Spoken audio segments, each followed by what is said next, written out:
Thank you, ladies and gentlemen.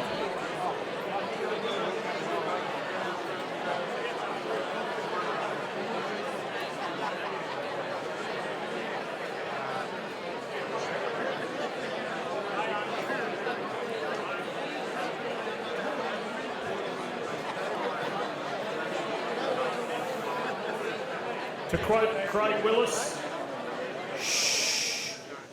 I can do that like Craig, it's just the rest of it.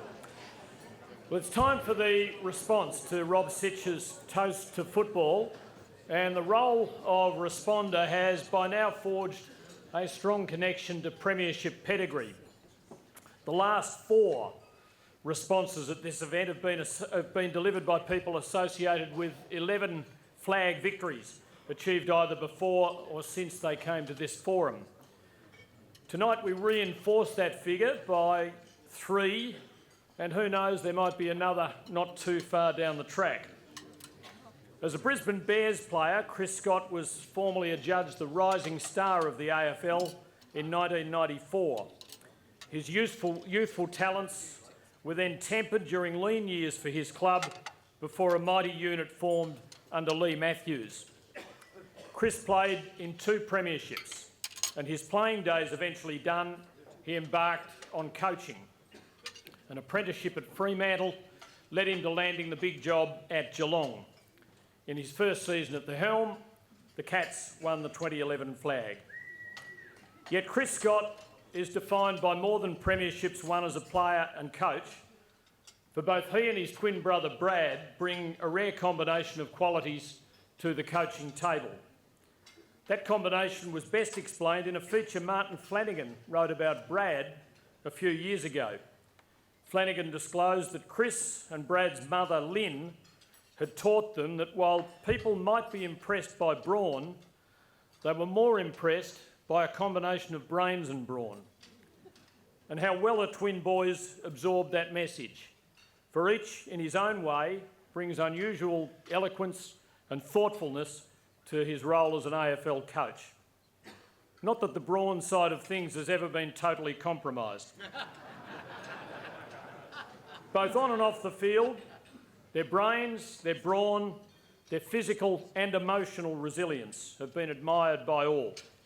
Please welcome Chris Scott to deliver tonight's toast to football.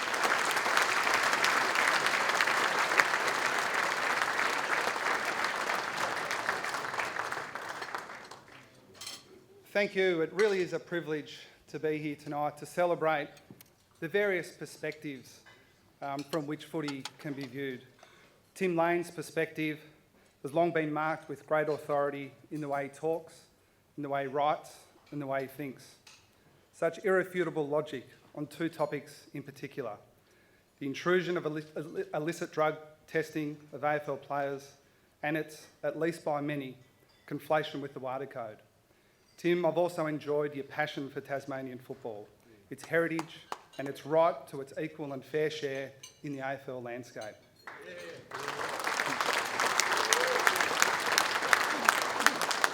Perhaps given the reaction in the room, the tide might be turning on that one. You may yet carry the day. I think you'd make a pretty good first-year president of the new Tassie team.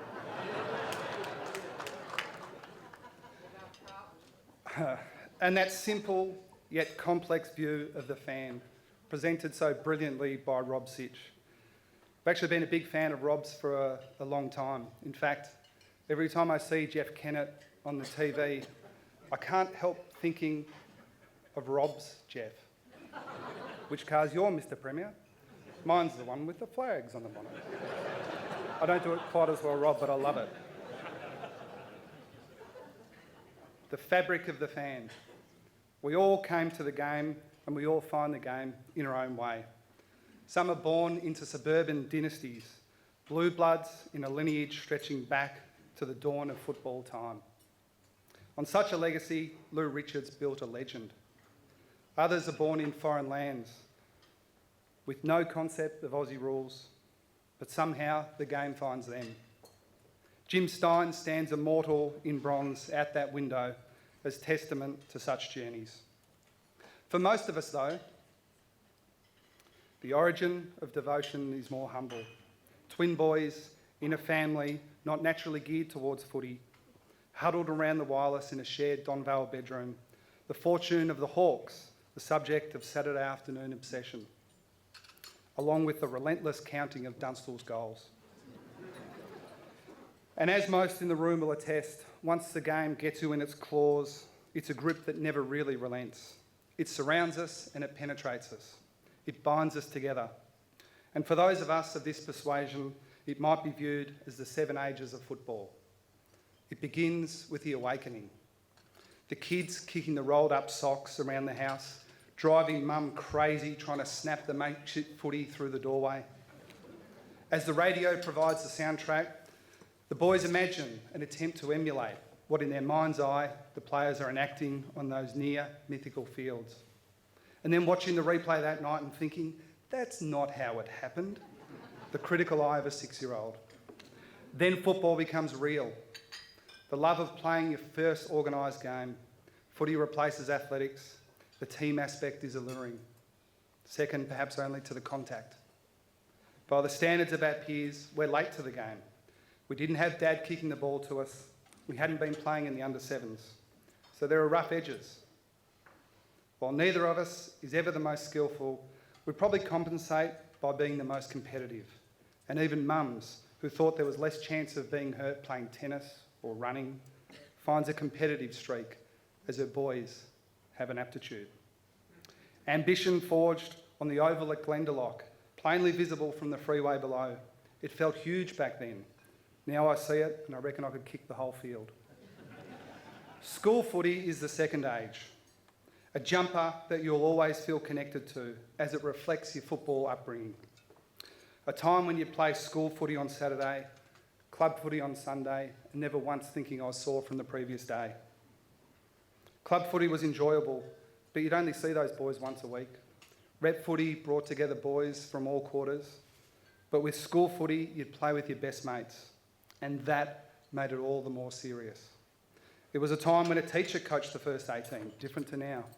A colourful character, bad ties, Hawaiian shirts, do it for the jumper, win one for the gipper. It all made so much sense back then, especially when he picked you in year 10. There were stories about the twins. 2 of you tended to magnify events, not always for the better.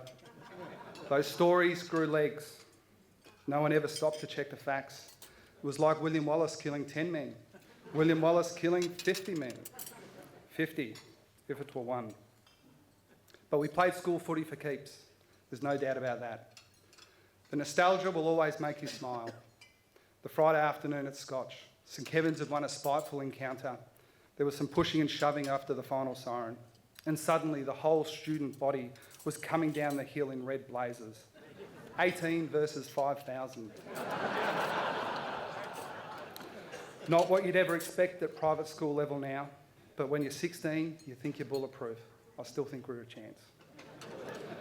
You also learn the significance of winning and losing. The season is such that an early defeat basically means you can't win the premiership. When the high hopes of year 11 are scuppered in the 3rd or 4th game, the disappointment is as acute as you'll ever feel in your football life. Sure, that was immaturity on one level, but equally, it was real enough to mean something. What stays most strongly with you is a sense of purity that defined those years. It can't be replicated. A different generation when it wasn't about getting drafted or furthering your prospects. It never occurred to you that footy was something you'd pursue as a career. You played for your school and with your gang. But school gave way to the age of possibility. One performance in the right game with the right people watching and suddenly you're a someone.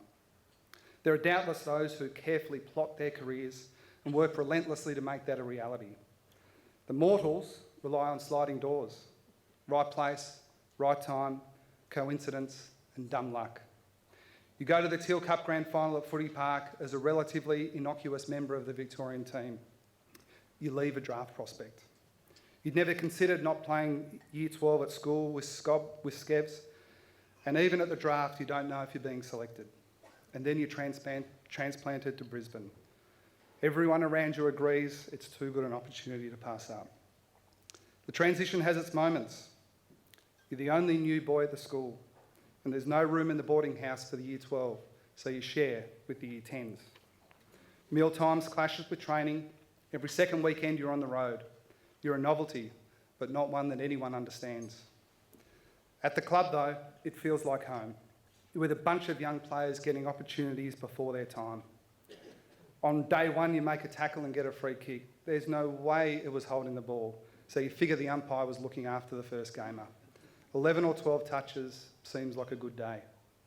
The mantra is to teach their kids the lessons quickly. A Collingwood 6-footer is standing Gary Lyon in his pomp one week, and Alan Jakovic 1 out in the forward 50 the next. He kicks 5 or 6, but people still think you did a pretty good job. And then there's a day you're playing on Anthony Koutoufides in his career-defining stretch. Years later, you'll see the likes of Bontempelli and Fife, but you'll never shake the idea that Cooter was the original and the best. On Norwich Rising Star Day, Corey McKernan is clearly the best player in the class, but ineligible through suspension. When you hear your name, it's incomprehensible. You'll use the winner's investment portfolio one day to buy your first house. With progression comes decisions.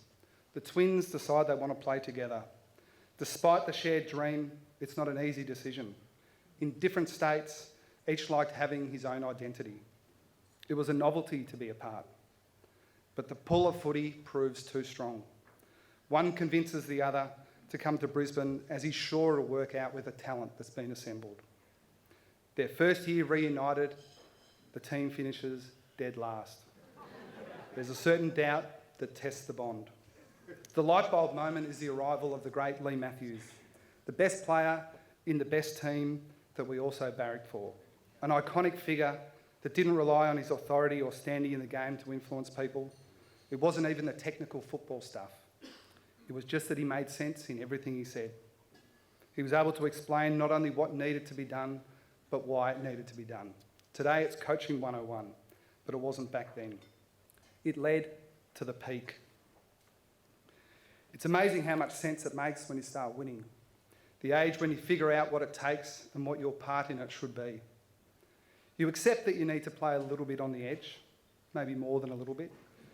You make the really clear distinction between who you are on the field and who you are off it. Off the field, as a defender, they shouldn't like you. On the field, I should say. You wear it as a badge of honour. You're not alone. Mike labels you the Cray brothers. Mum's still not happy with you, Mike. But it's more than that. Martin Pike, Mal Michael, Michael Voss. You've got your gang again. A mythology starts to form about a good team that is big and strong and aggressive. Overblown though it was, it became an accepted truth. And other teams bought into it as well. One day, Lee looks around and determined that they actually might be a little bit intimidated by these blokes, so we might as well make the most of it. I still don't think it made that much difference. There's a camaraderie and the quest to build something special that you recognise. But there is an undeniable professionalism that makes it different. Come the first grand final, you go to the game, not sure if you can win, but deep down thinking it's still been a pretty good effort to get there. The Lions have won 16 in a row, but Essendon are a really, really good team. I know we can beat everyone, but I didn't know if we could beat them. Going in at half-time, a couple of goals down, you're still not sure. Then you go on to win easily. It's surreal, the sense of, did that really happen? It's so pure, the love of it, what you've been trying to do your whole career. In the successes that accumulate, the wise coach shares the moral of the story. The team success lifts everyone. Your status as an individual is so much greater because of the team's accomplishments than it would have been otherwise. So in a practical sense, it's humbling to be part of such a great team. The good times give way to the end. The age when you realise you played your best footy at 25, and that speaks mainly to how hard the ensuing 7 years have been. As the injuries worsen, you double down on everything. Extra treatment, excessive control of diet, professionalism gone mad. It's a gruesome struggle and it drives your enjoyment from the game. If you could tell your younger self anything, it would be to relax a little bit. It's one of the lessons you'll carry forward. You console yourself with the idea that it's easy for coaches who know how to struggle. You rage out of a sense of misplaced obligation to make it back when the rational decision is just to concede it's over. The final siren of that last game prompts only the thought, thank God that's over. It's time to do something completely different with your life. A real job. 3 months later, you're coaching at Fremantle. I hope you're not filming this. And so back to the renewal, or what might more correctly be called being sucked back into the vortex. It's almost like a research project that inspires you. You didn't expect that. Your only hint was how much your brother enjoyed it. He was always stronger on it than I was, but he wasn't so different that he would love it and I would loathe it. His reputation lights your way. Some of the things that most annoyed you as twins through your life also had some pretty good benefits as well. For no good reason, you're conscripted into the all Geelong coaching staff for the Hall of Fame game. You help out without really feeling like you did anything of much substance. But you meet Steve Hocking, and that leaves an impression. One day, completely unexpectedly, that will open completely unforeseen possibilities. Lee always viewed coaching as a poor substitute for playing. From the point of view of the greatest of all time, it's true. What you learn is that coaching far outweighs anything that you were capable of as a player. You're responsible for so much more. The chance to alter and build and test. You see your ideas work. 10 years after that surreal moment in a Brisbane Lions jumper at the MCG, deja vu strikes in Geelong colours. It can't get any better than this. But you know you'll never truly figure it out. The closer you get, just as you're certain you're sneaking up on it, it changes. There's still the subtle art of influencing without needing to use the position of authority to force people a certain way. But there's more. Trying to get the best out of people and manoeuvring things to get an overall outcome. The essence of coaching when you had one coach and a part-time assistant was to decide exactly what should happen and make sure it's done to the nth degree. Now it's more bringing the best people and making sure you collaborate enough to get a better outcome than you would have come up with by yourself. The seventh age belongs to the game itself, the eternal march as a living force. I wonder sometimes what the early pioneers of the game would think of footy today. I think they would recognise the size of the ground, the number of players. They might wonder under their breath why those arbitrary measures endured so strongly. I think they would love the fact that the game's so unique. That's the part that resonates with me the most. It's also the part that irritates me, but at the same time I can't help but like it. When you're talking to people overseas and they ask what you do, it's so hard to describe. Invariably, the answer is you wouldn't understand. They want it to be framed as a cross between soccer and rugby, that sort of thing. But in reality, it's nothing like those games. So I think they would be happy it's unique by global standards. I like to think, given the foresight they displayed at the outset, that the pioneers would have been progressive. They wouldn't have stopped asking how can we make the game better. It wasn't invented or presented as a museum piece. Inherent in the parameters of the game were the infinite possibilities. Now, I acknowledge that I'm speaking before an MCC audience that is likely to contain a traditionalist stronghold, and there might be some risk of being marched out at the point of a pitchfork. However, if it were up to me, I'd do some radical things to the game. I'd make it shorter. I'd take players off the field. I'd completely redesign the home and away season and make the final series longer. Best that I'm not in charge, you're thinking. But the speed of the game, or the speed of change in our game, is much greater than other sports. This is a great endorsement of the sport. It surely can't be mastered. For a long time, we were a long way behind soccer tactically. When you think of Barcelona footy, when you think of total football out of the Netherlands, it was decades ago. We've reached the point where tactical evolution is now so marginal the possibilities have almost expired. At least they have. With us, it radically alters in short periods of time. Had we resisted Barassi's handball at all costs, had the prevailing wisdom of the day looked to restrict such advancement, the game would be ruined. It would be shocking by world standards. Not so long ago, we were reaching a point where defence was on the point of crippling the game. Through intervention and evolution, Right now, defence can't stop the game. In a close game towards the end, you can't get enough numbers around the ball. You can't slow it down, and the game thrives as a result. In the most recent debate, I can't help but observe anyone who says the deliberate rush behind rule doesn't make the game better is just shaping for a fight. The game won't be quelled, it won't be contained, but I think it needs help. It's actually the job of the lawmakers to say, no, it's going in a direction we don't like and we're going to change it. Then measure the balance between letting the tactical shifts evolve and being open to the way the game could be better. And the game will be better. I've determined I'll never be a grumpy man longing for 2017. Back in the glory days when Selwood and Dangerfield were running around, and these modern blokes aren't a patch on those guys.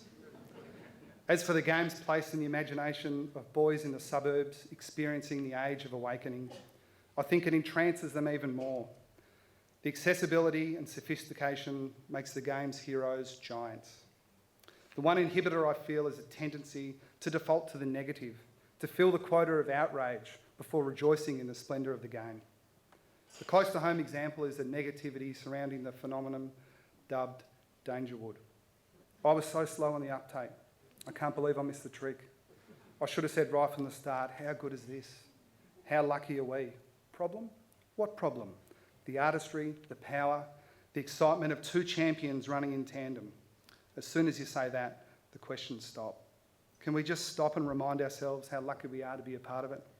I'm luckier than almost anyone to see it every week.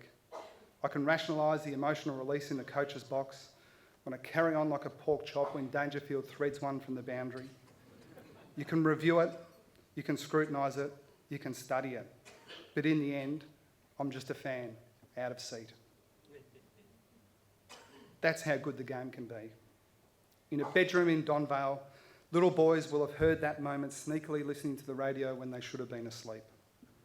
They will have watched it the next morning on their dad's iPad and realised it was even better than it sounded. And just as every age has before them, they'll be doing it because that's what their heroes did. And start planning for the day they'll be doing it for real themselves.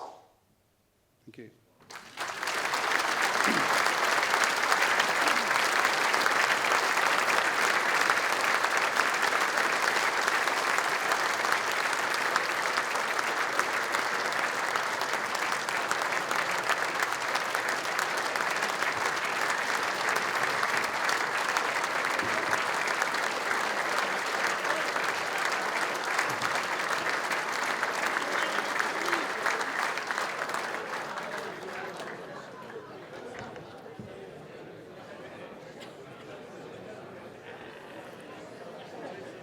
Something I love about the modern game is the influence of coaches. 30, 40 years ago, we used to wonder about it. David Parkin would remember those times. I remember him at a pie night at Channel 7's old Dorcas studio on the eve of the night final, the old Escort Cup or whatever it was in those days, telling us that he reckoned the 3 previous premierships had been won in spite of the coaches. He happened to be one of them, which gave him the freedom to make a comment such as that, but I'm not sure how Tony Jewell and Alex Jezelenko felt about it. But there's also an openness about coaches these days too. It's not all strong and silent stuff, but we actually learn from them, and I think we did tonight. Just one word of warning though, Chris. My dad was a publican in Tasmania, and I can still remember before opening up on Sundays was legal, he'd have a few of his mates in for a couple on Sunday mornings, I think, to probably try and shake off the dustiness of the previous evening. And I remember thinking to myself back then, as you put it, I didn't ever want football to be back in 1937 the way it was for those blokes.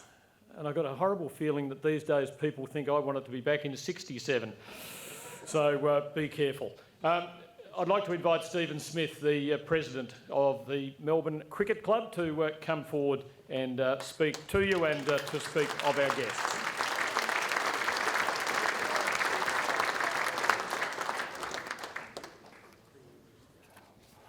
Wow, how do you follow that? It's 2 amazing, amazing speeches. There's absolutely no doubt in my mind that tonight has become the most important and best night in the club's social calendar, because it's really a special night for footy. And it gives us a unique opportunity to get a snapshot, a feel of the impact that footy's had on people who are key to our game. And the beauty about it is this isn't a night just for coaches and players to share their insights, but for those who have grown up in love with the game. And Rob first clearly has a deep, deep love of footy. And he gets it. And he gets it through that wonderful sense of humour, which we all just enjoyed so much.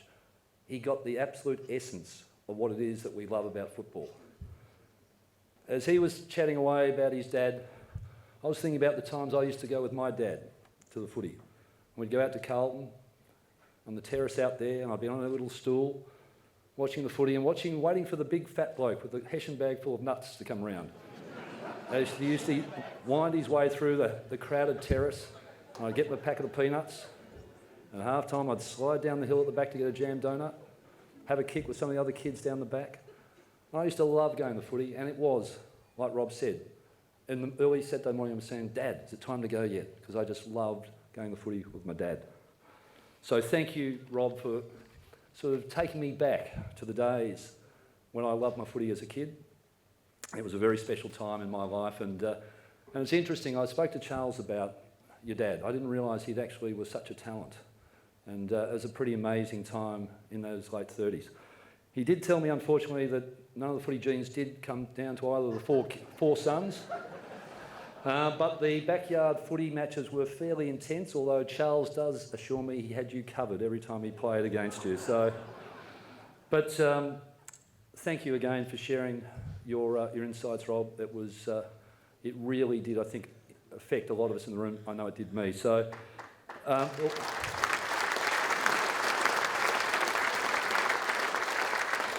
the only other thing I'll say is don't worry about Tim's wisecrack about the Demons. I think our time is nearly here, Rob,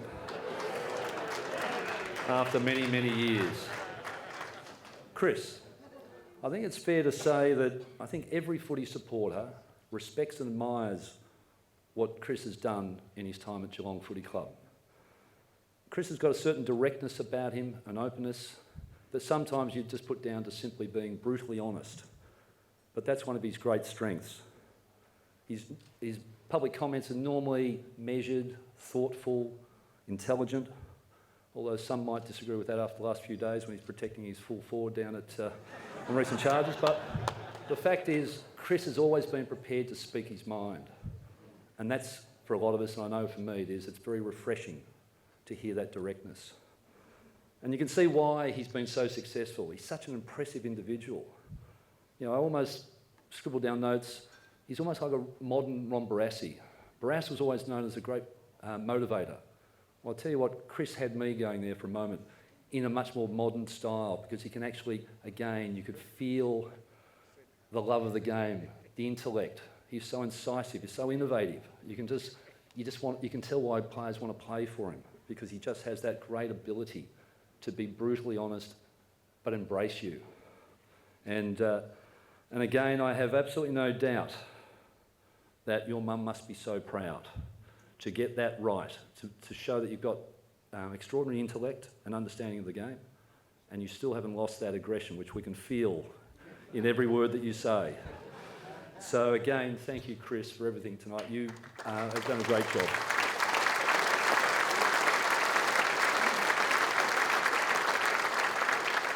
And just before I ask you both to come up just for a small presentation, I'd just like to thank Tim again. Tim does an amazing job. Where are you, Tim? Oh, there he is. This is the 7th year that Tim's hosted this night, and it has grown from strength to strength. We've had some fantastic speakers over the years, and we've got 3 here tonight who did a great job in there. But Tim just adds that bit of polish to make the night work as well as it does. And thank you, Tim, again, for the great job you've done tonight and making it so enjoyable for all of us, because it is a very special night. So thank you, Tim. So if I could ask Rob and Chris to come up briefly.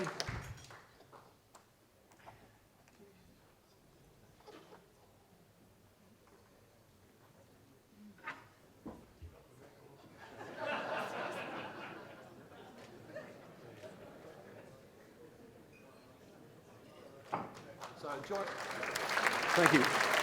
So join me in a round of applause for our guest speakers. Thank you.